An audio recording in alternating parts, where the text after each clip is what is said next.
Ako po si Dr. Jose Reyes, isang manggagamot na dalubhasa sa pag-aalaga ng mga nakatatanda. Sa lahat ng mga alalahanin na idinudulog ng mga kalalakihan sa aking opisina, ilan lamang ang may kasamang matinding pagkadismaya, hiya at pagkalito na tulad nito. Kamakailan lang isang 70 taong gulang na Ginoo, tawagin na lang natin siyang Mang Berto, ang naupo sa aking harapan at mabigat ang kanyang boses dahil sa kabiguan. Dr. Reyes, sabi niya, hindi ko na po maintindihan. Masustansya naman ang kinakain ko, naglalakad-lakad ako araw-araw, pero pagdating ng panahon na dapat ay para sa amin ng misis ko, wala pong nangyayari. Para bang may switch na biglang pinatay. Habang kami ay nag-uusap, natuklasan namin ang isang katotohanan na madalas kong makita, isang sikretong nakatago sa paningin ng lahat. Isang pribadong gawi, isang bagay na ginagawa niya sa loob ng maraming dekada nang hindi pinag-iisipan, ang tahimik na pala na humahadlang sa kritikal na daloy ng dugo na kailangan niya para sa pakikipagtalik. Hindi ito nangyari sa isang gabi. Ito ay isang mabagal at unti-unting proseso taon-taon. Sa loob ng maraming taon, nagkaroon ako ng pribilehiyong tulungan ang mga kalalakihan na harapin ang mga pagbabagong kaakibat ng edad, at ang aking trabaho ay nakatuon sa isang pangunahing paniniwala: ang inyong pagtanda ay dapat na manatiling malakas, masigla, at buhay na buhay ang inyong pakikipag-ugnayan sa inyong asawa. Karamihan sa mga kalalakihan ay ipinapalagay na ang masturbasyon o pagbibigay kasiyahan sa sarili ay isang gawaing walang anumang masamang epekto. Ngunit narito po ako para sabihin sa inyo na pagkatapos ng edad 70, may mga karaniwang gawi na sa kasamaang palad ay maaaring magsimulang makapinsala sa mga maselang ugat pandaman nerves, makabara sa mahahalagang daluyan ng dugo, at makasira sa inyong kumpiyansa sa pakikipagtalik nang hindi ninyo namamalayan kung bakit. Sa artikulong ito, ibabahagi ko ang 4 sa mga pribadong gawin na ito na dahan-dahang nagpapahina sa inyong sirkulasyon at nakakaapekto sa inyong relasyon. Higit sa lahat, bibigyan ko kayo ng mas ligtas at mas matalinong mga alternatibo para protektahan ang inyong kalusugan sa pangmatagalan. Ang pinakaunang sikreto ay isang bagay na pinaniniwalaan kong ginagawa ng 90% ng mga nakatatandang lalaki, at ito ang isa sa pinakamalaking nakatagong dahilan ng tahimik na paghina ng kalusugan ng mga daluyan ng dugo. Simulan na po natin. Sikreto number 1, ang death grip o sobrang higpit na hawak. Kung paano pinapatay ng sobrang diin ang pandama at daloy ng dugo. Ito po nang walang pag-aalinlangan ang isa sa pinakakaraniwan at pinakanakapipinsalang pagkakamali na nakikita ko sa aking mga nakatatandang pasyente. Hindi ito isang bagay na pinag-uusapan ng mga kalalakihan kasama ang kanilang mga kaibigan habang nagkakape, at bihirang-bihira nila itong buksan sa loob ng klinika. Ngunit kapag tapat na kaming nag-usap, halos palaging lumalabas ang gawin na ito, ang paggamit ng sobrang diin o puwersa sa pagbibigay kasiyahan sa sarili. Maaaring isipin na ang terminong death grip ay medyo OA o nakakatawa, ngunit ang katotohanan ay malayo sa pagiging isang biro. Ang gawin na ito ay tahimik na sinisira ang mismong mga daluyan ng dugo na siyang dahilan kung bakit nagkakaroon ng paninigas ng ari. Kapag masyado kayong mahigpit humawak, lalo na kung maraming taon na itong ginagawa, hindi nyo lang labis na pinasisigla ang inyong mga ugat pandama. Pisikal ninyong naiipit ang maliliit at delikadong mga ugat sa loob ng ari. Ang mga daluyan ng dugong ito ay nagiging mas marupok pagkatapos ng edad sa 60 at ang paulit-ulit na puwersa ay nagdudulot ng maliliit na punit at pamamaga sa kanilang mga pader. Sa paglipas ng panahon, ang mga daluyang ito ay nagsisimulang tumigas at nawawalan ng kakayahang lumaki para tumanggap ng dugo. Ang kinahihinatnan nito ay isang mabagal at hindi nakikitang paraan ng pagsakal. Ang mga ugat na dating naghahatid ng malusog at malakas na daloy ng dugo ay nahihirapan ng magdala ng sapat para sa isang matigas na ereksyon. At heto po ang bahaging ikinagugulat ng maraming kalalakihan, hindi sabay-sabay nangyayari ang pagkawala nito. Ito ay dahan-dahang lumalabas. Isang araw mapapansin ninyo na medyo mas matagal bago makaramdam ng pagnanasa. Makalipas ang ilang buwan, matutuklasan ninyo na hindi na kasintindi ng dati ang pakiramdam. Sa huli, malalaman ninyo na ang mga ereksyon ay hindi na kasinlaki o kasintagal tulad ng dati. Madaling isisi na lamang ito sa pagtanda, ngunit hindi iyon ang buong kwento. Ang totoong nangyayari ay isang unti-unting pagkasira ng inyong kalusugan ng mga daluyan ng dugo na sanhi ng isang gawi na marahil ay taglay ninyo sa loob ng maraming taon. Mayroon akong pasyente, si Mang Frank, isang 67 taong gulang na lalaki na kumbinsidong kailangan niya ng testosterone therapy. Nang tingnan naming mabuti, normal naman ang kanyang mga antas ng hormone. Gayunpaman, ipinakita ng isang ultrasound ang pagkapal ng tissue na parang peklat sa mga kamara ng kanyang ari.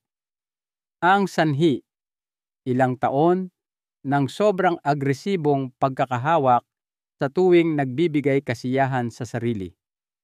Literal, nitong binago ang kanyang anatomiya at ang kanyang kakayahang gumana. Ang pinakamasaklap ay ito ay lubos na maiiwasan. Ang ganitong uri ng matinding diin ay hindi lamang nakakasira sa sirkulasyon. Pinapurol din nito ang pandama. Ang mga dulo ng ugat pandama ay hindi na gaanong tumutugon na maaaring mag-udyok sa mga kalalakihan na mas humigpit pa, lalo para makaramdam ng anuman na lumilikha ng isang paulit-ulit na siklo ng pagkasira. Naaapektuhan nito hindi lamang ang inyong katawan, unti-unti rin nitong sinisira ang inyong kumpiyansa at ang inyong koneksyon sa inyong kapareha. Maaaring itigil ninyo ang pagsisimula ng pagtatalik o lumayo kayo sa emosyonal na paraan. Ang pinsala ay hindi lamang pisikal. Ito ay lubos na personal. Kung anuman sa mga ito ay pamilyar sa inyo, mangyaring alamin na hindi pa huli ang lahat. Maaari ninyong sanayin muli ang inyong katawan. Gumamit ng mas magaan na haplos. Muling kumonekta sa pakiramdam ng pagiging stimulated ng sensasyon sa halip na ng puwersa. Higit sa lahat, tratuhin ang bahaging ito ng inyong katawan ng may pag-iingat at pasensya na kailangan nito ngayon, hindi sa puwersa na maaaring kinaya nito ilang dekada na ang nakalipas. Ang isang pagbabagong ito ay maaaring maging pagkakaiba sa pagitan ng papawalang intimasya at isang panibagong sigla ng koneksyon. Ngayon, dito po ito nagiging mas nakakabahala. Paano kung sabihin ko sa inyo na hindi lang ang paraan ng inyong pagbibigay kasiyahan sa sarili ang panganib? Sa katunayan, ang hindi ninyo ginagamit sa mga pribadong sandaling iyon ay maaaring magdulot ng parehong pinsala. Karamihan sa mga kalalakihan ay nilalaktawan ito at nagbabayad ng malaking halaga. Pag-usapan natin iyan sa susunod. Sikreto number 2, pagbibigay kasiyahan sa sarili nang walang lubricant. Ang tahimik na tagasira ng balat.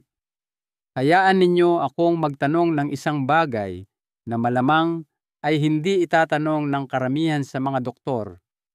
Kailan po kayo huling gumamit ng lubricant sa pagbibigay kasiyahan sa sarili? Para sa napakaraming kalalakihan na higit sa isintisa, ang sagot ay alinman sa hindi pa o hindi ko naisip na kailangan ko nito. At diyan mismo nagsisimula ang problema.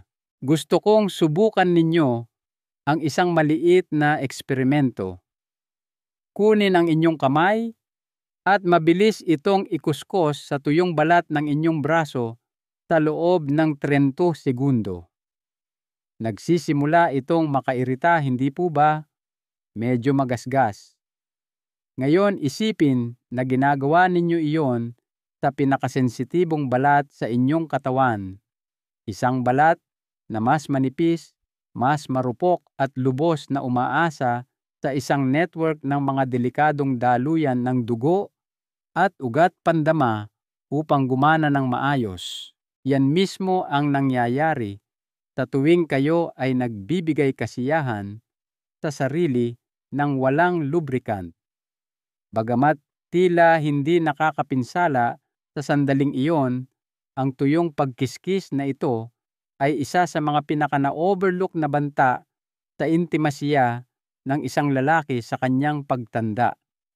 Kapag pinasisigla ninyo ang inyong sarili nang walang anumang pansapin, lumilikha kayo ng mga maliliit na sugat na hindi nakikita ng mata, microscopic tears sa balat ng ari.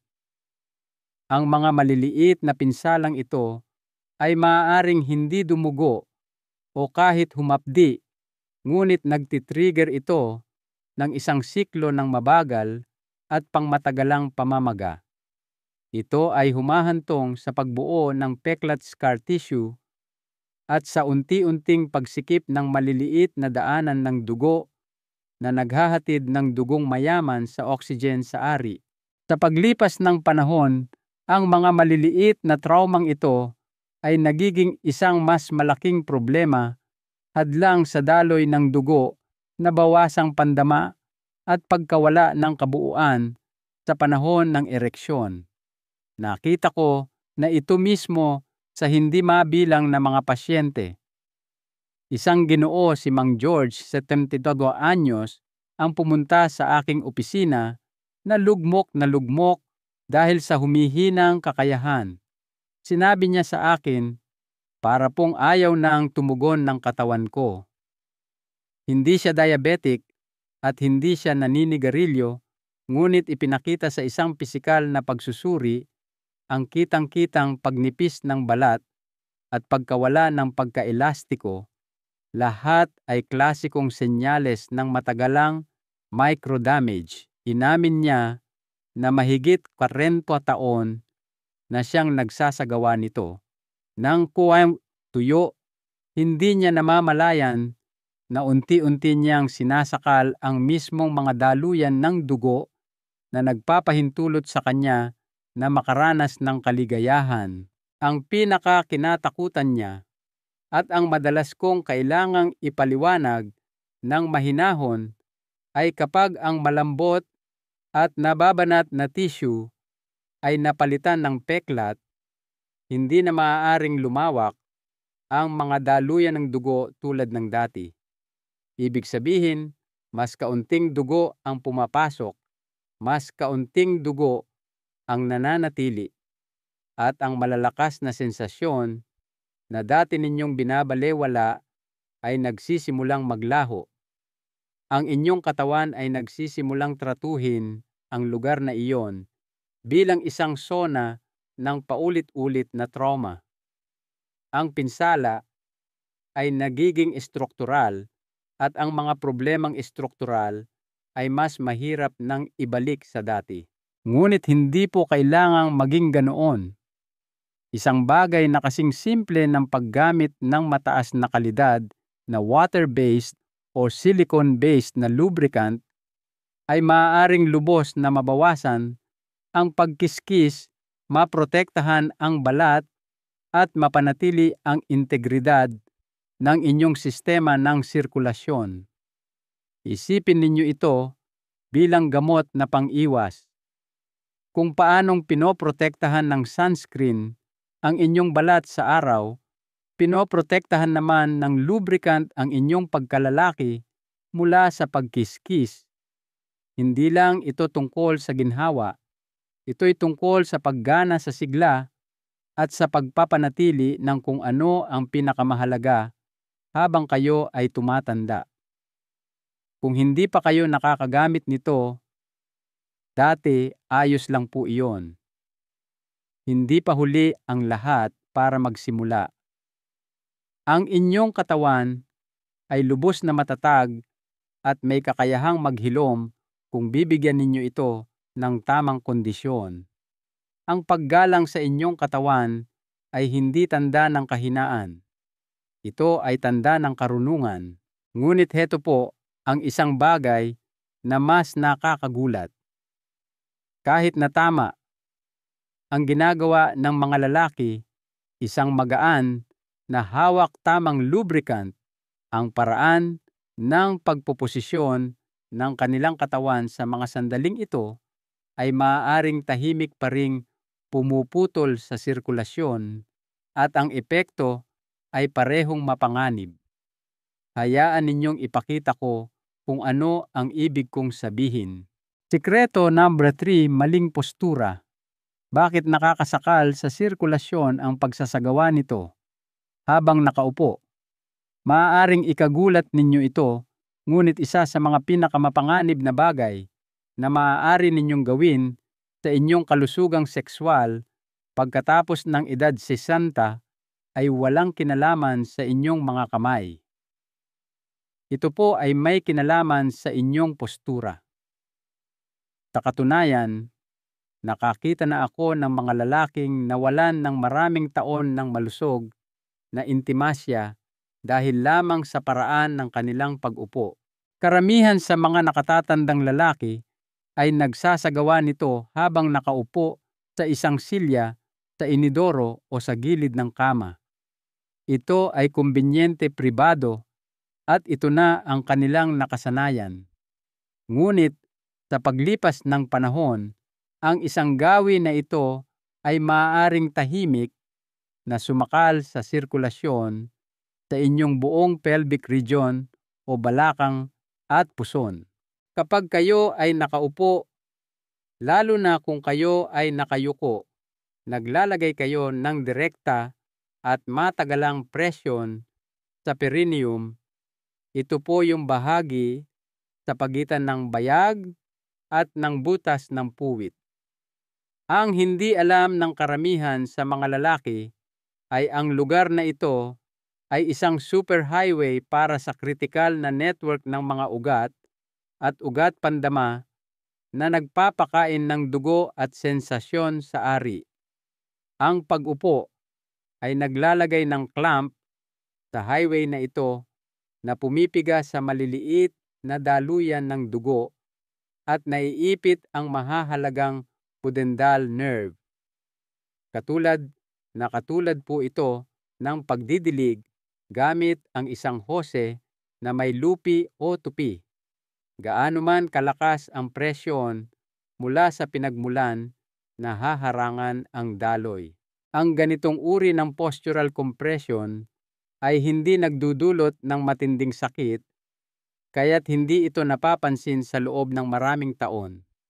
Ngunit tahimik paunti-unti ang tissue ay nagugutom sa oxygen.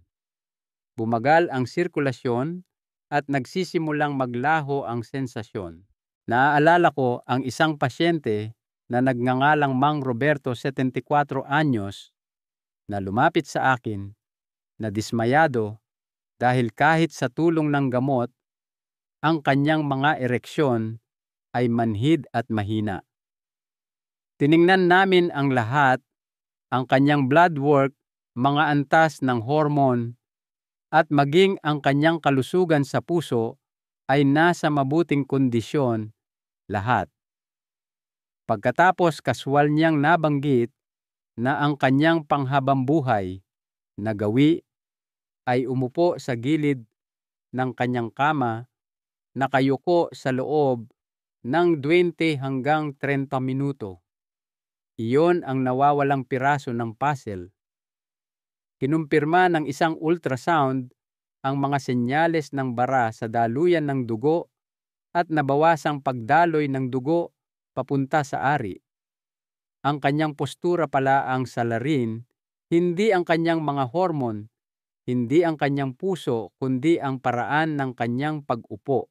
Ang ganitong uri ng pinsala ay dahan-dahang naiipon. Ang nagsisimula bilang kaunting pamamanhid ay nauuwi sa hindi kumpletong mga ereksyon. Ang nagsisimula bilang isang tingling sensation ay maaaring maging isang naantala o wala ng pagnanasa.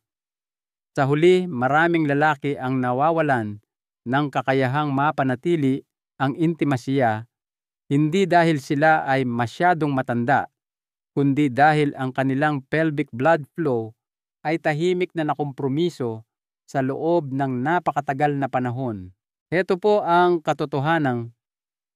Hindi sasabihin sa inyo ng karamihan ang inyong siglang sexual ay ganap na nakasalalay sa kalusugan ng inyong balakang. Kung sisirain ninyo ang pundasyong iyon, lahat ng nakapatong dito ay guguho. Ang inyong pelvic region ay nangangailangan ng espasyo, nangangailangan ito ng paggalaw, at nangangailangan ito ng ginhawa mula sa patuloy na presyon. Ang solusyon ay simple, ngunit napakalakas. Humiga ng may suporta. Ibukas ang inyong balakang. Iwasan ang matagal na panahon ng pagkaipit. Hindi naman kayo uupo sa paraang pinuputol ang daloy ng dugo sa inyong mga binti sa loob ng 30 minuto, kaya't huwag ninyo itong gawin sa inyong pinakamahalagang organ. Ang ilang pulgadang pag-aayos tulad ng pagpapatong ng unan sa ilalim ay maaaring mga hulugan ng maraming taon ng naibalik na intimasya at paggana. Maniwala po kayo sa akin, pasasalamatan kayo ng inyong sarili sa hinaharap.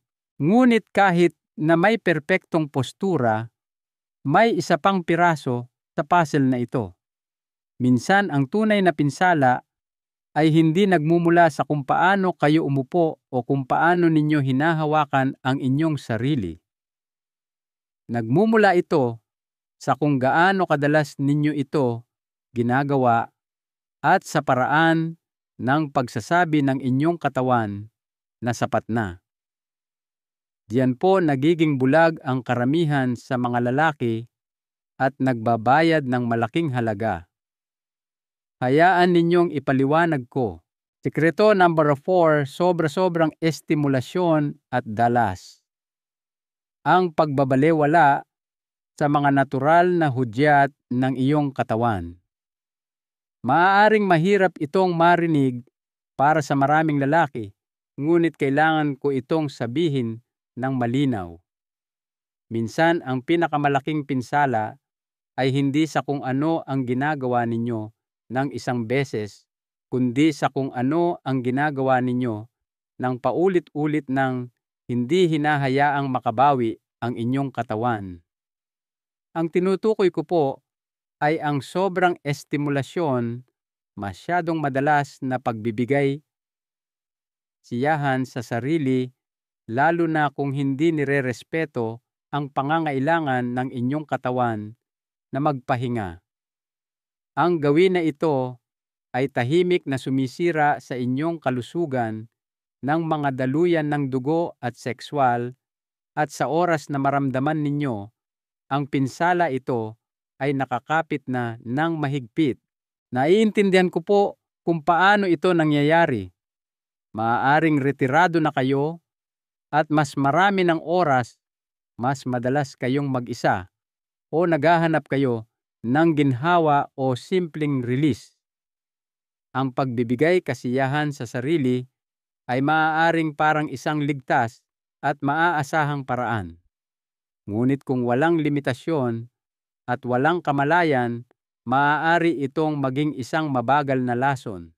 Ang katawan, pagkatapos ng edad 60, ay hindi na dinisenyo para sa parehong uri ng mabilis na pagbawi na mayroon ito noong kayo ay nasa 30s. Ang mga daluyan ng dugo ay mas marupok, ang sistema ng nerbiyos ay mas reaktibo, at ang balanse ng hormonal ay mas sensitibo sa stress. Sa tuwing kayo ay nilalabasan, ang inyong katawan ay pumapasok sa isang pansamantalang yugto ng pagbawi na kilala bilang refractory period. Para sa isang mas batang lalaki, ito ay maaaring tumagal lamang ng ilang minuto. Para sa isang nakatatandang lalaki, maaari itong tumagal ng ilang oras o kahit isang buong araw. Kung palagi ninyong pinipilit ang sarili kahit nasa recovery window pa kayo, kung binabalewala ninyo ang natural na hiling ng inyong katawan para sa pahinga, lumilikha kayo ng isang patuloy na siklo ng sobrang estimulasyon at pamamaga. Ang mga daluyan ng dugo ay maaaring manatiling masikip, at ang ari ay hindi nakakakuha ng sariwa at oxygenated na dugo na kailangan nito upang ganap na gumaling at magkumpuni. Sa maraming kaso, ito ay humahantong sa talamak na pagsisikip ng dugo sa balakang at pagkapagod ng mga ugat pandama. Nakakita na po ako ng mga lalaki sa kanilang 60s at 70s na dahan-dahang nawalan ng halos lahat ng pandama, hindi dahil sa isang sakit, kundi dahil itinulak nila ang kanilang mga katawan ng sobra masyadong madalas sa loob ng napakatagal na panahon. Tumigil sa pagdaloy ang dugo, tulad ng nararapat pumutol ang mga ugat pandama, humina ang mga ereksyon, at ang intimasya ay naging isang malayong alaala sa halip na isang buhay na karanasan. Ang nagpapaging mapanganib dito ay ang pinsala ay parang hindi nakikita sa simula. Nagtatago ito sa likod ng paniniwala na mas marami mas mabuti. Ngunit ang kailangan ng inyong katawan ngayon ay hindi mas maraming estimulasyon, ito ay mas maraming respeto. Bawat isang ereksyon ay nangangailangan ng isang komplikadong koordinasyon ng daloy ng dugo, oxygen, at mga signal ng nerbiyos. Kung patuloy ninyong uubusin ang mga sistemang ito nang hindi binibigyan ng oras para mag-recharge, ang pinsala ay naiipon at sa ilang mga kaso ay nagiging permanente. Hindi po ito tungkol sa hiya, ito ay tungkol sa karunungan. Ang pag-alam kung kailan titigil ay kasing lakas ng pag-alam kung paano magsisimula. Madalas kong inirerekomenda sa aking mga nakatatandang pasyente na humanap ng isang ritmo na gumagana para sa kanila. Madalas ay 2 hanggang 4 na beses sa isang linggo, depende sa kanilang lakas, sirkulasyon, at oras ng pagbawi. Bigyan ang inyong sistema ng pagkakataong gumaling. Hayaan ang inyong pagnanasa na natural na bumalik sa halip na pilitin ito. Ang mga gantimpala ay higit na mas malaki, mas matinding pandama, mas malakas na mga ereksyon, at isang panibagong koneksyon sa inyong kapareha, hindi lamang pisikal, kundi emosyonal. Sa puso nito, ang intimasya ay hindi lamang tungkol sa estimulasyon. Ito ay tungkol sa presensya, kamalayan, at mas malalim na pakiramdam, hindi lang basta paggawa. Kung bibigyan ninyo ang inyong katawan ng espasyo para huminga, magugulat kayo sa kung ano pa ang kaya nitong gawin anuman ang inyong edad. Ang landas tungo sa pagbawi. Paano ibalik ang sirkulasyon, pandama at intimasya. Pagkatapos ng 60, marami po akong naibahaging impormasyon sa inyo ngayon at kung anuman sa mga ito ay nagpatigil sa inyo at nagpaisip, mangyaring hayaan ninyo akong tiyakin sa inyo, hindi po kayo nag-iisa at hindi pa huli ang lahat. Gaano man katagal ninyong ginawa ang mga gawin na ito, ang inyong katawan ay may hindi kapani-paniwalang kakayahang maghilom. Ang inyong dugo ay gusto pa ring dumaloy. Ang inyong puso ay gusto pa ring kumonekta. Ang landas tungo sa pagbawi ay hindi komplikado, ngunit nangangailangan ito ng intensyon at lakas ng loob na gumawa ng pagbabago. Una, magsimula sa pamamagitan ng pagbabago ng inyong pananaw sa pribadong gawaing ito. Tingnan ito bilang bahagi ng inyong pangkalahatang routine sa kalusugan. Gumamit ng magaan na haplos. Gawin ito hindi dahil sa kahinaan, kundi dahil alam ninyong nakasalalay dito ang inyong sirkulasyon. Maglagay ng sapat na lubricant. Gawin itong isang pang-araw-araw na pagkilos ng pag-aalaga sa maselang balat at daluyan ng dugo na sumusuporta sa inyong intimasya. Maaaring medyo alanganin sa simula, ngunit ipinapangako ko sa inyo, ang isang hakbang na ito ay nagpoprotekta. Hindi lang sa inyong kaginhawaan, pinapanatili nito ang inyong kakayahan. Baguhin ang inyong posisyon. Bawasan ang pag-upo, mas humiga. Ibukas ang inyong balakang upang lumikha ng espasyo sa inyong ibabang bahagi ng katawan upang ang mga ugat at ugat pandama na nagsisilbi sa inyong balakang ay makahinga muli.